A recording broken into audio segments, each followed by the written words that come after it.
여러분, 안녕하세요. 나이가 들수록 돈 문제는 단순히 생활비를 넘어서 안정과 안심의 문제로 이어집니다.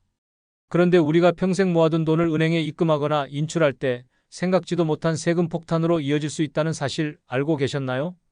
오늘은 현금 거래에서 왜 이런 일이 생기는지, 실제로 어떤 상황이 벌어질 수 있는지, 그리고 어떻게 안전하게 지킬 수 있는지를 차근차근 알려드리겠습니다. 끝까지 함께 해주시면 불안 대신 안도와 희망을 가져가실 수 있을 겁니다.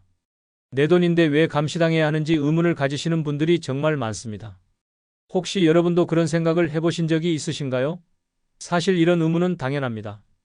하지만 현금이라는 것이 가진 특성을 이해하면 왜 이런 일이 벌어지는지 알 수 있습니다. 현금은 계좌이체와 달리 흔적이 약합니다. 언제, 어디서, 누가 주고받았는지 추적하기가 어렵죠. 바로 이 때문에 탈세나 불법 자금 세탁에 자주 이용되는 것이 현실입니다. 그래서 국세청은 현금 거래에 대해 매우 예민하게 반응할 수밖에 없습니다. 특히 1천만 원 이상의 현금 입출금은 자동으로 국세청에 보고됩니다. 많은 분들이 이걸 피하려고 여러 번 나눠서 입금하시는데 이건 오히려 더 위험할 수 있습니다. 분할 입금 자체가 의심 거래로 분류될 수 있거든요. 실제로 73세 정만호님의 경우를 말씀드리겠습니다.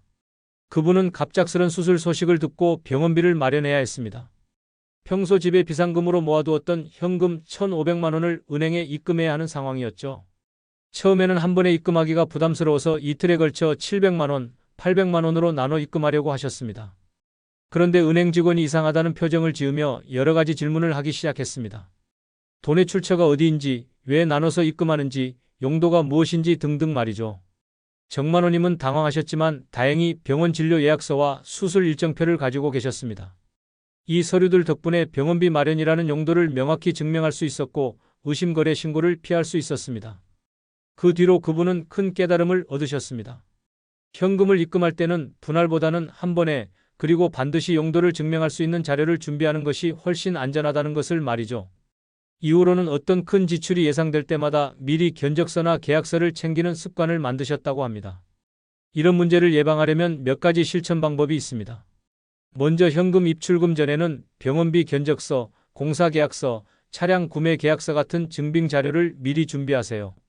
이런 서류 하나만 있어도 불필요한 오해를 크게 줄일 수 있습니다. 또한 은행에 미리 전화해서 용도와 금액을 알려두는 것도 좋은 방법입니다. 갑작스럽게 큰 금액을 입금하면 은행 직원도 당황할 수 있거든요. 하지만 미리 연락해서 상황을 설명하면 훨씬 매끄럽게 처리할 수 있습니다. 기억하세요. 의심받을 만한 행동을 피하고 투명하게 증빙을 준비하는 것이 가장 확실한 예방책입니다. 많은 분들이 세금을 억울하게 내게 되는 가장 큰 이유는 바로 몰랐기 때문입니다. 내가 뭘 잘못했는지도 모르는 상황에서 갑자기 세금 고지서가 날아오면 얼마나 당황스럽겠어요. 세금 문제가 생기는 가장 흔한 경우들을 살펴보겠습니다. 부동산을 팔고 받은 돈, 가족한테서 받은 지원금, 사업으로 번 매출, 투자해서 얻은 수익 등이 모두 여기에 해당합니다. 이런 돈들은 모두 출처를 명확히 증명해야 하는데 그렇지 못하면 세금 폭탄으로 이어질 수 있습니다. 특히 현금으로 받았다가 나중에 계좌에 입금하는 경우가 가장 위험합니다. 국세청 입장에서는 갑자기 큰 돈이 계좌에 들어왔는데 출처가 불분명하면 소득으로 보고 세금을 매길 수밖에 없거든요. 68세 박은호님의 실제 경험을 들려드리겠습니다. 그분은 30년간 다니던 회사에서 퇴직하신 후 집에서 지내고 계셨습니다. 퇴직할 때 받은 퇴직금 일부와 그동안 조금씩 모아둔 생활비를 합쳐서 총 2,200만 원 정도의 현금이 있었습니다. 처음에는 집에 그냥 보관하고 계셨는데 가족들이 은행에 맡기는 게 안전하다고 해서 계좌에 입금하기로 하셨죠. 그런데 입금한 지 3개월 후에 국세청에서 연락이 왔습니다. 2,200만 원의 출처를 소명해 달라는 것이었습니다. 박은호님은 처음에는 별일 아니라고 생각하셨어요. 퇴직금이니까 회사에서 받은 퇴직금 명세서만 제출하면 될 거라고 생각하신 거죠. 하지만 문제가 있었습니다. 퇴직금 명세서상 금액은 1,800만 원이었는데 실제 입금한 금액은 2,200만 원이었던 겁니다. 나머지 400만 원의 출처를 증명해야 했는데 이 부분이 그동안 조금씩 모은 생활비였거든요. 현금으로 모았던 돈이라 영수증이나 기록이 거의 없었습니다. 국세청 담당자는 친절하게 설명해 주었습니다. 400만 원에 대해서는 소득으로 간주해서 소득세를 내야 한다고 말이죠. 다행히 금액이 크지 않아서 세금 자체는 그리 많지 않았지만 신고를 늦게 해서 가산세까지 붙었습니다. 결국 약 80만 원 정도의 세금을 내야 했습니다. 그 일 이후로 박은호님은 모든 돈의 출처를 꼼꼼히 기록하기 시작하셨습니다. 연금 받은 날짜와 금액, 자녀들이 준 용돈, 심지어 친구들과 모임에서 받은 경조사비까지 모두 수첩에 적어두셨어요. 그리고 큰 금액을 입금할 때는 미리 은행에 연락해서 상황을 설명하고 관련 서류도 미리 준비하셨다고 합니다. 이런 경험담을 들어보시면 알겠지만 해결책은 생각보다 간단합니다. 출처 기록만 꼼꼼히 남겨두면 대부분의 문제는 예방할 수 있거든요. 실천 방법을 알려드리겠습니다. 먼저 현금을 입금할 때는 반드시 언제, 어디서, 어떻게 모은 돈인지를 메모로 남겨두세요. 수첩이나 달력에 간단히라도 적어두시면 나중에 큰 도움이 됩니다. 가족 간 송금은 가능한 한 계좌 이체를 이용하시고 메모란에 생활비, 용돈, 병원비 등 용도를 명확히 기록해 두세요. 이런 작은 습관들이 나중에 여러분을 지켜주는 큰 방패가 될 겁니다. 현금 거래가 늘어날수록 불안감도 커지는 게 사실입니다. 하지만 막상 예방 방법을 알고 보면 의외로 단순합니다. 복잡한 법률 지식이 필요한 게 아니라 기본적인 습관만 바꿔도 충분하거든요. 현금 거래에서 사고를 막는 7가지 원칙이 있습니다. 출처 기록하기, 계좌 이체 우선 사용하기, 모든 거래 문서화하기, 현금 영수증 꼭 발급받기, 분할 거래 피하기, 제때 신고하기, 의심받을 만한 행동 회피하기입니다. 이 7가지가 바로 여러분을 지켜주는 안전장치인 셈이죠. 62세 이도현님의 사례를 통해 이 원칙들이 실제로 어떻게 적용되는지 보여드리겠습니다. 그분은 작은 횟집을 운영하고 계셨는데 주말이나 특별한 날에는 하루 매출이 1천만 원을 넘는 경우가 자주 있었습니다. 현금 결제 고객이 많았거든요. 처음에는 별 생각 없이 주말 매출을 월요일에 한 번에 다 입금하셨습니다. 그런데 어느 날 은행에서 연락이 왔어요. 매주 월요일마다 1천만 원 이상씩 입금하는 패턴이 의심스럽다는 것이었습니다. 사업자 등록증과 매출 장부를 제출해서 해명할 수는 있었지만 매번 이런 일이 반복되니까 스트레스가 상당했습니다. 이도현님은 세무사와 상담을 받았습니다. 세무사는 간단한 해결책을 제시했어요. 일자별로 나눠서 입금하고 모든 거래에 대해 현금 영수증을 발급하라는 것이었습니다. 또한 매출 일지를 꼼꼼히 작성해서 언제든 증빙할 수 있도록 준비하라고 조언했죠. 그 조언을 따라 새로운 시스템을 만들었습니다. 매일 장사가 끝나면 그날 매출을 정리해서 다음 날 아침에 입금했어요. 금액이 큰 날에는 오후에 중간 입금도 했습니다. 현금 영수증은 고객이 요청하지 않아도 무조건 발급했고 매출 일지에는 날씨, 특별 이벤트, 주요 고객 등까지 상세히 기록했습니다. 이런 방식으로 6개월을 운영한 결과 더 이상 은행에서 문의 전화가 오지 않았습니다. 규칙적인 패턴으로 입금하고 충분한 증빙 자료가 있으니까 의심할 여지가 없었던 거죠. 오히려 세무조사 때도 깔끔하게 통과할 수 있었다고 합니다. 이도현님은 지금도 이 시스템을 유지하고 계십니다. 처음에는 번거로웠지만 익숙해지니까 오히려 매출 관리가 더 정확해지고 세무 걱정 없이 장사에만 집중할 수 있게 되었다고 하시네요. 이런 경험에서 우리가 배울 수 있는 실천 방법들이 있습니다. 먼저 집안의 현금은 월 1회 정도 출처 노트에 기록해 두세요. 언제 어디서 얼마를 받았는지만 간단히 적어둬도 나중에 큰 도움이 됩니다. 가족 지원은 정기이체로 패턴을 만드는 것이 좋습니다. 매월 15일의 생활비, 매주 금요일에 용돈 이런 식으로 규칙적으로 하면 의심을 피할 수 있어요. 급하게 큰 돈이 필요할 때도 미리 연락해서 상황을 설명하고 이체하시면 됩니다. 그리고 영수증이나 증빙 서류는 절대 버리지 마세요. 디지털 시대라고 해서 종이 영수증을 소홀히 하면 안 됩니다. 사진을 찍어서라도 보관해 두시기 바랍니다. 국세청에서 전화나 문자가 오면 대부분의 분들이 겁부터 납니다. 그래서 얼떨결에 잘못 인정해버리거나 불리한 말을 하는 실수를 하게 되죠. 이런 경험 해보신 적 있으신가요? 사실 국세청 연락이 온다고 해서 무조건 큰 문제가 있는 건 아닙니다. 대부분은 단순한 확인차 연락하는 경우가 많거든요. 하지만 대응을 잘못하면 작은 문제가 큰 문제로 번질 수 있으니 차분하게 대처하는 것이 중요합니다. 가장 큰 실수는 모호하거나 추측으로 대답하는 것입니다.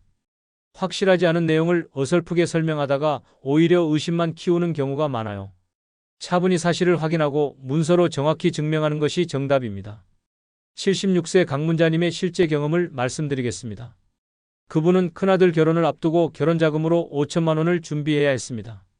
평생 모은 적금과 보험금을 해지해서 현금으로 마련한 다음 아들 통장에 이체했었죠. 그런데 6개월 후에 국세청에서 연락이 왔습니다. 강문자님이 아들에게 5천만 원을 증여한 것 같은데 증여세 신고를 하지 않았다는 내용이었어요. 강문자님은 깜짝 놀라셨습니다. 증여가 아니라 빌려준 것이라고 생각하셨거든요.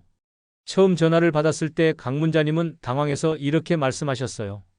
돈을 준 건 맞지만 증여는 아니고 나중에 받을 생각이었다고 말이죠. 그런데 국세청 직원은 그럼 차용증이나 이자 약정이 있느냐고 물었습니다. 그런 건 없었죠. 가족 간에 그런 걸 따져가며 하지는 않으니까요. 국세청에서는 차용증 없이 큰 돈을 주고받으면 증여로 본다고 설명했습니다. 그리고 5천만 원이면 상당한 증여세가 나올 수 있다고 하더군요. 강 문자님은 정말 막막하셨습니다.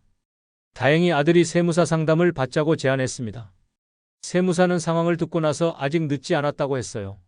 실제로 빌려준 것이라면 차용증을 작성하고 정기적으로 이자를 받거나 상환 계획을 세우면 증여가 아닌 대여로 정리할 수 있다고 조언했습니다. 세무사와 함께 차용증을 작성했습니다.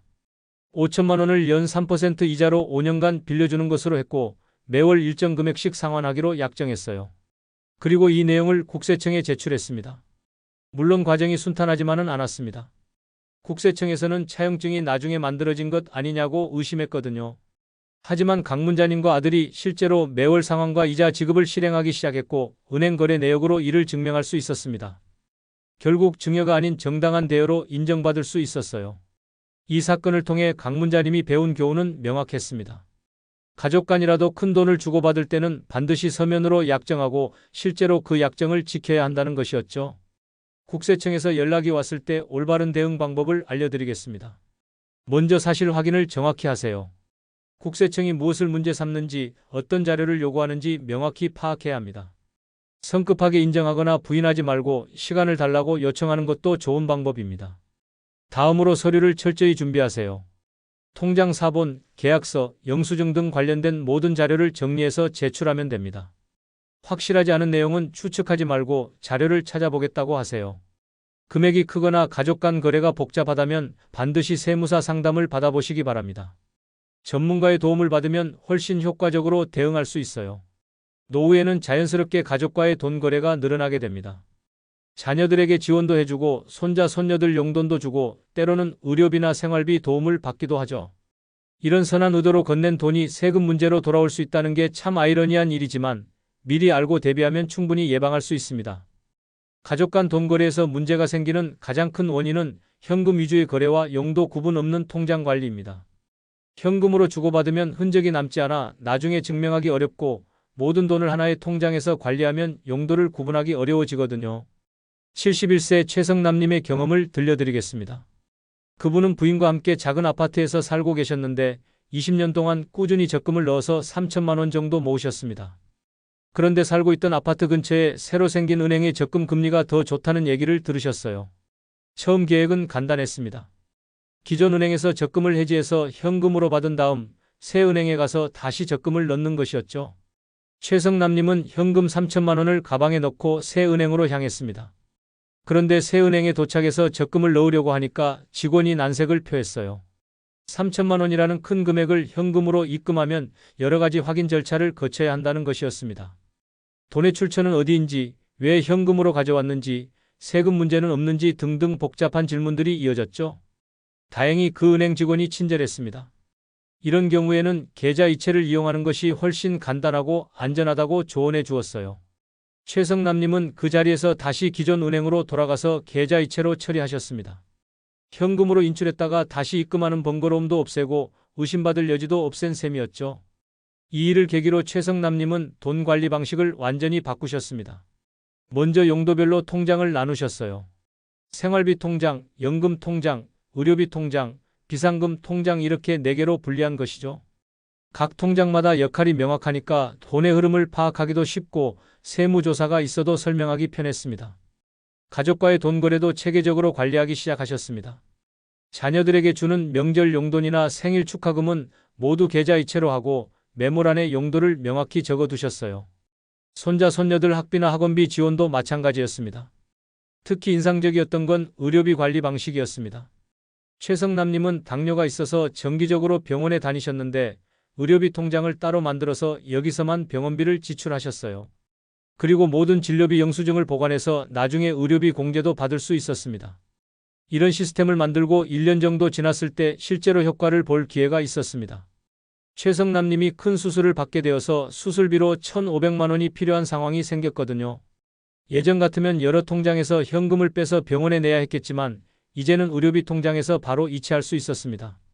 병원비가 부족한 부분은 자녀들이 도와주기로 했는데 이것도 체계적으로 처리했어요. 각 자녀가 의료비 통장으로 일정 금액씩 이체하고 메모란에 아버지 수술비 지원이라고 명확히 적어뒀습니다. 나중에 혹시 증여세 문제가 생기더라도 의료비 지원이라는 명분이 있으니 안심할 수 있었죠. 최성남님은 지금도 이 시스템을 유지하고 계십니다. 처음에는 통장이 많아서 관리가 복잡할 것 같았는데 오히려 용도가 명확하니까 더 편하다고 하시네요. 특히 세무 걱정 없이 가족들과 자유롭게 도움을 주고받을 수 있다는 점이 가장 만족스럽다고 합니다. 이런 경험에서 배울 수 있는 노후 돈 관리의 핵심 원칙들이 있습니다. 먼저 통장을 용도별로 나누어 관리하세요. 생활비, 의료비, 비상금, 가족지원금 등으로 구분하면 돈의 흐름이 명확해집니다. 가족지원은 반드시 계좌이체를 이용하고 메모 기능을 적극 활용하세요. 생활비, 용돈, 의료비 지원, 학비 지원 등 구체적인 용도를 기록해 두면 나중에 큰 도움이 됩니다. 큰 지출이 예상될 때는 미리 견적서나 예약 확인서를 챙겨두세요.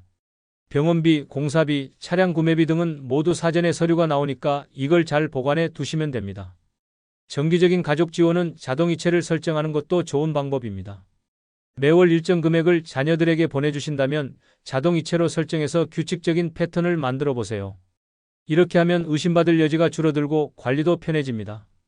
여러분, 세금은 피할 수 없는 부담이지만 두려워할 필요는 없습니다.